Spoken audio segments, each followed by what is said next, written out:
Tax planning, where are we going? One of the things you want to look at is where we've been from a tax standpoint. And most people are incredibly surprised to learn what the highest tax bracket was.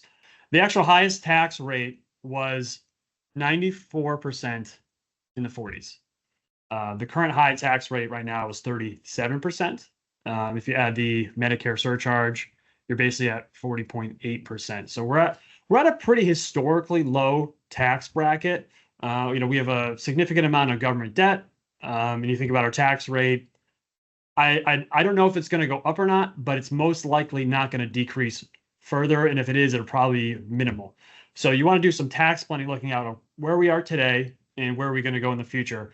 Odds are it's probably going to be higher. Can't guarantee that, but it's just something to consider when you are doing some tax planning looking forward. And I think the other gap that we have in general as people is not really projecting out what our taxes look like. So this is a screenshot of a financial planning software I use with clients. We really just kind of look at if your income grows at a certain percentage per year, and we take money out of our income from retirement at different sources, like what is that actually going to look like for retirement? For a lot of people, it's going to have this kind of U-shaped retirement here, where they're going to have a higher bracket here. They're going to have a little maybe dip the first couple of years of retirement, and then their RMDs kick in, and then their tax rate jumps back up again.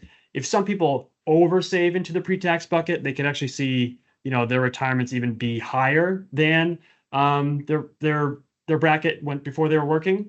But everything's very, different in general with where people are. So a lot of it depends on, let's kind of think through what are our tax rates now versus what they're going to look like in the future.